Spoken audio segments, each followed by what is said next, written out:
अस्सलाम वालेकुम नाज़रीन, मैं मोहम्मद असलम हुसैन सियासत की ख़बरों में आप सबका इस्तकबाल करता हूँ। आज 5 अप्रैल 2025 है। इस्लामिक तारीख़ के हिसाब से 6 शव्वाल 1446 हिजरी है। पेश है आज की कुछ अहम खबरें। सख्त मुखालिफत के बावजूद मरकज़ की मोदी हुकूमत के ज़रिए पार्लियामेंट में बज़ोर ताकत वक्त तर्मीमी बिल मंजूर कराए जाने से मुल्क के मुसलमानों में शदीद बेचैनी पैदा हो गई है और जगह जगह से पुरजोर एहतजाज की खबरें मौसूल हो रही है। इसी दरमियान मुस्लिम पर्सनल लॉ बोर्ड ने भी बयान जारी करके मुसलमानों से मुल्क गिर एहतजाज की तैयारी करने की अपील की। बोर्ड ने ऐलान किया है कि वो वक्त तरामीम के खिलाफ किसी भी तरह की कुर्बानी पेश करने के लिए तैयार है और वो किसी भी धमकी या दबाव में नहीं आएगा। ताहम राज्यसभा में बिल की मंजूरी के बाद किसी एहतजाज व मुजाहरे के ऐलान के बजाय अभी महज मुशावरत करने की इत्तला पर सोशल मीडिया पर मुसलमानों में नाराज़गी पाई जा रही है। मुसलमान बोर्ड और दीगर मिली तंजीमों के मैदान अमल में उतरने पर जोर दे रहे हैं। दीगर मिली तंजीमों के महज अखबारी बयानात पर भी मुसलमान बरहमी का इजहार कर रहे हैं और मुतालबा कर रहे हैं कि इन्हें सामने आकर इन तरामीम की मुखालिफत करनी चाहिए। वक्त तर्मीमी बिल की मंजूरी के खिलाफ बड़े पैमाने पर मुसलमानों ने कोलकाता, चेन्नई, अहमदाबाद, रांची, तेलंगाना, आसाम और बिहार वगैरह में एहतजाज किया। जुमे की नमाज के बाद मुल्क के कई हिस्सों में छोटे बड़े मुजाहरे हुए जिनमें मुसलमानों ने वक्त तरामीम और हुकूमत के खिलाफ नारे लगाए। अहमदाबाद में मुख्तलिफ मुस्लिम तंजीमों ने इसके खिलाफ ज़ोरदार एहतजाज किया। पंजाब में भी इसके खिलाफ एहतजाज किया जा रहा है। इसी तरह चेन्नई में नमाज जुम्मा के बाद हज़ारों लोगों ने वक्फ तरामीम के खिलाफ एहतजाज किया। आज के इस खबरनामे को नूरानी लिबास की जानिब से स्पॉन्सर किया जा रहा है। अपनी जिंदगी के सबसे खूबसूरत लम्हों का जश्न मनाएं नूरानी लिबास के साथ। हमारे शानदार वेडिंग कलेक्शन में है खूबसूरत और नायाब शेरवानियां। हमारे ग्रूम स्टूडियो में दस्तयाब हैं दूल्हे की ख्वाहिश के ऐन मुताबिक रिवायती मलबूसात और मॉडर्न सूट्स। नूरानी लिबास ग्रूम स्टूडियो के लिए तशरीफ लाएं। हमारे विजयनगर कॉलोनी, गैलेक्सी टोली चौकी, पोडियम मॉल टोली चौकी और चादरघाट मलकपेट ब्रांचेस पर। वक्फ तर्मीमी बिल की हिमायत की वजह से नीतीश कुमार की पार्टी जेडीयू में मुस्लिम लीडरों की नाराजगी खुलकर सामने आई है। वक्फ तर्मीमी बिल की हिमायत से नाराज जेडीयू के कई मुस्लिम लीडरों ने अब तक पार्टी से इस्तीफा दे दिया है और ये सिलसिला हुनूस जारी है। इससे नीतीश कुमार को सख्त झटका लगा है। वक्फ तर्मीमी बिल पर जेडीयू के रुख से अब तक तकरीबन निस्फ डजन लीडरों ने पार्टी से इस्तीफा दे दिया है। वक्फ तर्मीमी बिल पर पार्टी के इस रुख से नाराज सबसे पहले मशरक़ी चंपारण से जेडीयू के सीनियर मुस्लिम लीडर और मेडिकल सेल के सदर मोहम्मद कासिम अंसारी ने गुज़िश्ता रोज़ पार्टी से इस्तीफा दे दिया था। इसके बाद पार्टी के लीडर मोहम्मद नवाज मलिक ने भी अब पार्टी को अलविदा कह दिया है। नवाज मलिक जेडीयू अक़लियती सेल के रियासती सेक्रेटरी थे। इन दोनों लीडरों ने कहा है कि वो पार्टी के जरिए वक्फ बिल की हिमायत से नाराज़ है। वक्फ बिल की हिमायत पर नीतीश कुमार की पार्टी के एक और लीडर नदीम अख्तर ने भी पार्टी से इस्तीफा दे दिया।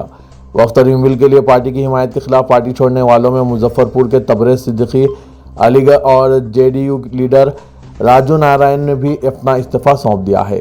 राजू नारायण ने अपने इस्तीफा नामे में लिखा है कि लोकसभा में वक्फ तर्मीमी बिल की मंजूरी और हिमायत के बाद जेडीयू से इस्तीफा दे रहा हूं। पार्टी से अपनी गहरी मायूसी का इजहार करते हुए उन्होंने कहा कि मैं जेडीयू की तरफ से मुसलमानों पर जुल्म करने वाले इस सियाह कानून के हक में वोट देने से बहुत गमज़दा हूँ। ये नीतीश कुमार के लिए बड़ा झटका है। उत्तर प्रदेश पुलिस ने दिल्ली से ताल्लुक़ रखने वाले 3 अफराद को संभल की शाही जामा मस्जिद में हवन और पूजा करने की कोशिश पर हिरासत में ले लिया। ओहदेदारों ने यह बात बताई।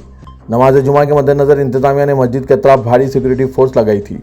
सुप्रिंटेंडेंट पुलिस कृष्णा कुमार बिश्नोई ने हिरासत की तौसीक की। उन्होंने कहा कि 3 अफराद वज़रिए कार आए थे और इन्हें मस्जिद के करीब तहवील में ले लिया गया। इन्हें पुलिस स्टेशन भेज दिया गया। नज़्म व ज़ब्त में खलल डालने पर इनके खिलाफ कार्रवाई होगी। इन्हें खबरदार किया जाएगा कि वो मुस्तकबिल में संभल में दाखिल ना हों। हिरासत में लिए गए 3 अफराद में से एक ने सनातन संघ का होने का दावा किया कि हम विष्णु हर मंदिर हवन और यज्ञ के लिए आए थे, लेकिन पुलिस ने हमें गिरफ्तार कर लिया। वहाँ नमाज अदा की जा सकती है तो फिर हम पूजा क्यों नहीं कर सकते, इसने कहा। हिरासत में लिए गए दूसरे शख्स वीर सिंह यादव ने कहा कि हम संभल की मस्जिद में पूजा करने आए थे, लेकिन पुलिस ने हमें रोक दिया। तीसरे शख्स अनिल सिंह ने कहा कि हम हर मंदिर में हवन के लिए पहुंचे ही थे कि पुलिस ने हमें तहवील में ले लिया। संभल की शाही जामा मस्जिद मोहल्ला कोट गिरवी में वाक़ है। गुज़िश्ता साल 24 नवंबर को मस्जिद के सर्वे के दौरान बरपा तशद्दुद में 4 जानें गई थी और कई लोग जख्मी हुए थे।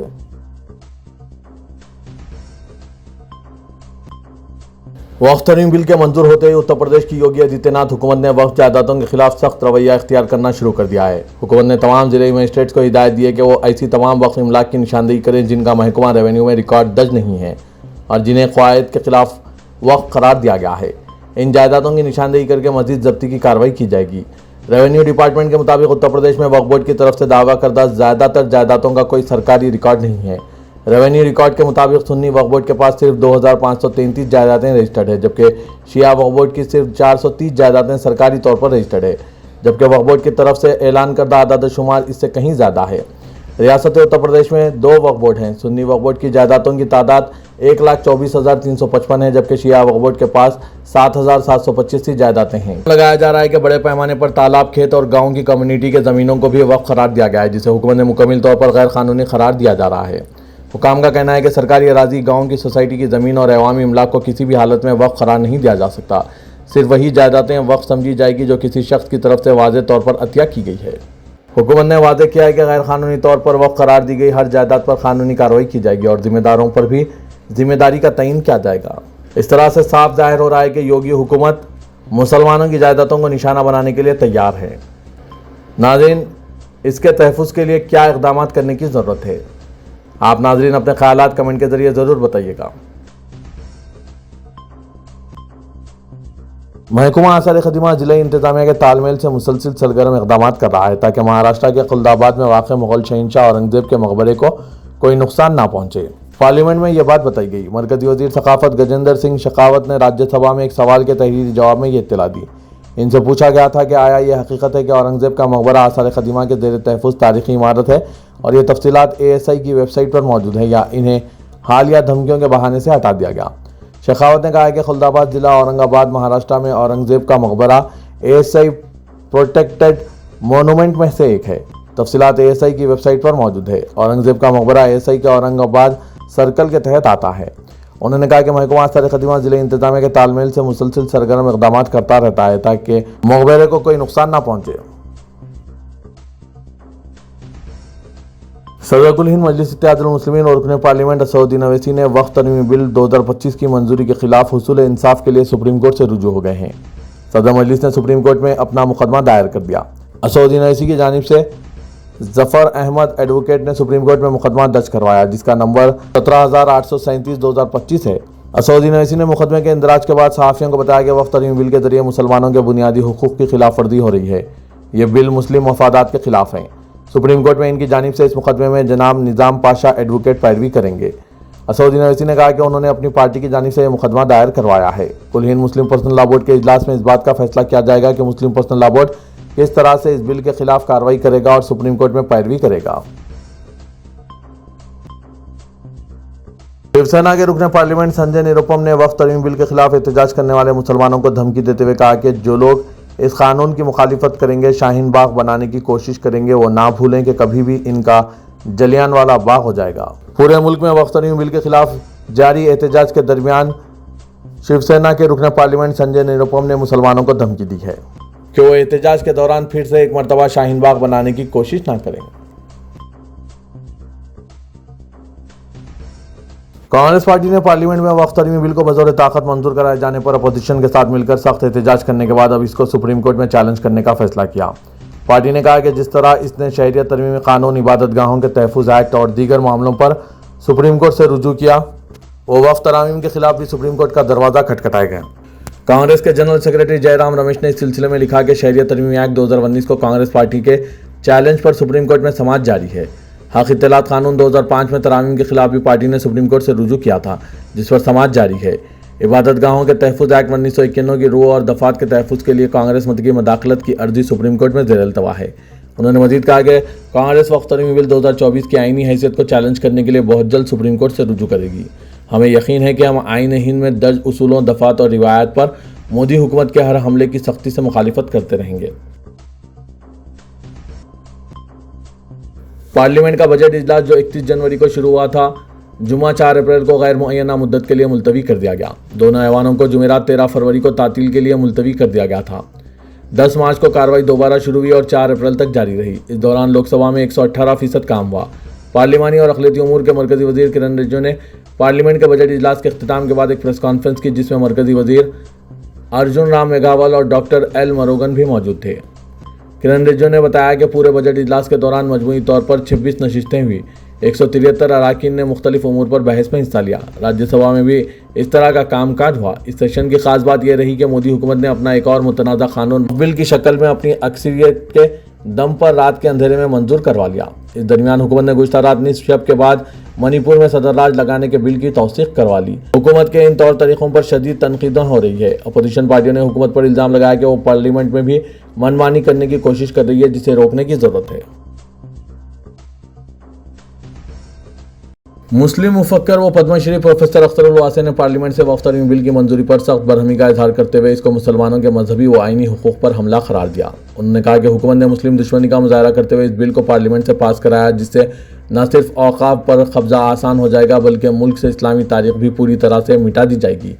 انہوں نے کہا کہ جب ملک کے دیگر مذاہب کے ٹرسٹ اور بورڈ کو آئینی تحفظ حاصل ہے تو آخر وقف بورڈ کو اس سے کیوں محروم کیا جا رہا ہے؟ پروفیسر اختر الواسع نے کہا کہ وقف بورڈ میں غیر مسلم اراکین کو شامل کرنے سے بورڈ کے سارے فیصلے غیر مسلم اراکین ہی کریں گے اور وہ وقف کی ساری جائیدادوں کو حکومت کے حوالے کر دیں گے۔ تلنگانہ کے وزیر ٹرانسپورٹ پورنم پربھاکر نے حسن آباد اسمبلی حلقے میں جے باپو جے بھیم جے سمویدھان مہم کا آغاز کیا۔ آل انڈیا کانگریس کمیٹی نے جمہوریت اور دستور کے تحفظ کے لیے ملک گیر سطح پر مہم کا اعلان کیا ہے۔ کانگریس کے مقامی قائدین کے ہمراہ اس مہم میں حصہ لیتے ہوئے وزیر ٹرانسپورٹ پورنم پربھاکر نے مرکز کی بی جے پی حکومت کو سخت تنقید کا نشانہ بنایا اور کہا کہ دستور اور جمہوریت کو نقصان پہنچایا گیا ہے۔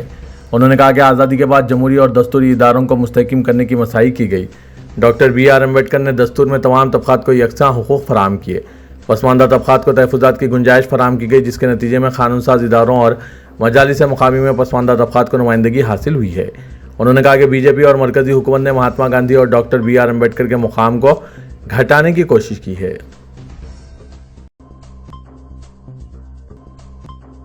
حیدرآباد مجالس مقامی ایم ایل سی نشست کے لیے مجلس اور بی جے پی کے درمیان مقابلہ طے ہو چکا ہے۔ بی آر ایس اور کانگریس نے انتخابات سے دوری اختیار کر لی اور مجلس اور بی جے پی نے اپنے اپنے امیدوار میدان میں اتارے ہیں۔ پرچہ نامزدگی کے انتقال کا آخری دن تھا۔ مجلس نے ریاض الحسن آفنڈی کو امیدوار بنایا ہے، جبکہ بی جے پی نے این گوتم راؤ کو امیدواری کا اعلان کیا۔ دونوں امیدواروں نے اپنا پرچہ نامزدگی داخل کر دیا۔ حیدرآباد بلدیہ میں عددی طاقت کے اعتبار سے مجلس کو اکثریت حاصل ہے اور اس کے امیدوار کی کامیابی یقینی ہے۔ بی جے پی نے گریٹر حیدرآباد میں پارٹی کارکنوں کے حوصلے بڑھانے مقابلے کا فیصلہ کیا ہے، حالانکہ اس کے پاس کامیابی کے لیے درکار عددی طاقت نہیں ہے۔ پرچہ نامزدگی کے سے دستبرداری کی آخری تاریخ 9 اپریل ہے، جبکہ 23 اپریل کو رائے دہی ہوگی اور 25 اپریل کو رائے شماری اور نتیجے کا اعلان کیا جائے گا۔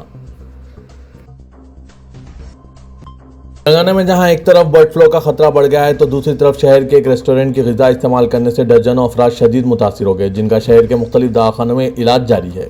تاخیر سے منظر عام پر ایک واقعے کی ابھی تک شکایت نہیں کی گئی۔ بہت رائے کے مطابق متاثرین کو منانے اور ان کے اخراجات کو برداشت کرنے کی ضمانت دی گئی ہے، اور جس ریسٹورنٹ کی غذا استعمال کرنے سے شہری جن میں بچوں کی اکثریت پائی جاتی ہے متاثر ہوئے ہیں، اس ریسٹورنٹ کے پارٹنر کا تعلق سیاسی قائد سے بتایا جا رہا ہے۔ شہر کے علاقے ٹولی چوکی میں واقع ریسٹورنٹ سے برگر، پیزا، مندی اور دیگر چکن کی اشیاء استعمال کرنے والے افراد شدید طور پر متاثر ہوئے ہیں۔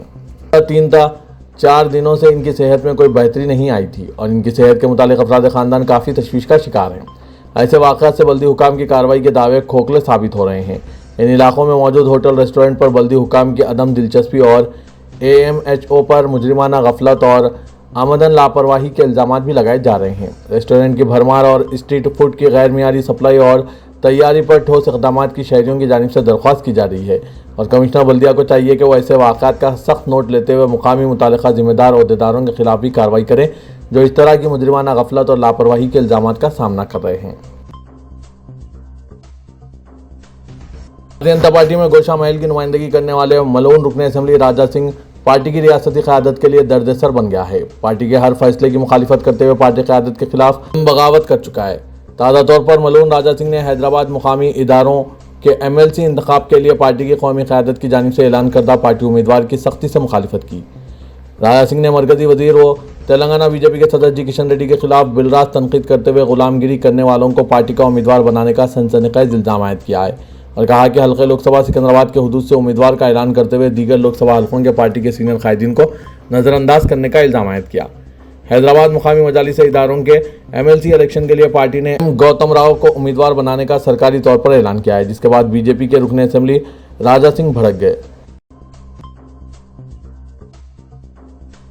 Telangana board of intermediate education 24 April یا اس سے پہلے انٹرمیڈیٹ کے امتحانات کے نتائج جاری کرے گا۔ جوابی پرچوں کی برسر موقعات جانچ جو پہلے ہی ریاست بھر کے 19 برسر موقعات جانچ کیمپس میں شروع کی گئی ہے، اس کا 10 اپریل کو اختتام ہوگا، جس کے بعد سرور میں نتائج اپلوڈ کیے جائیں گے اور نتائج کی اجرائی سے پہلے اس کی پروسیسنگ کی جائے گی۔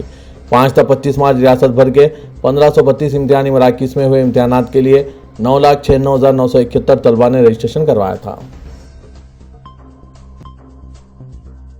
کمشنر پولیس حیدرآباد سی وی آنند نے کہا ہے کہ مرکزی الیکشن کے رہنما خطوط کے مطابق امن و قانون کے مفاد میں دونوں شہروں حیدرآباد اور سکندرآباد کے تمام آرمز لائسنس کی جانچ اسکریننگ کمیٹی کی جانب سے کی جائے گی۔ یہ کمیٹی کمشنر پولیس حیدرآباد کی قیادت میں کام کر رہی ہے۔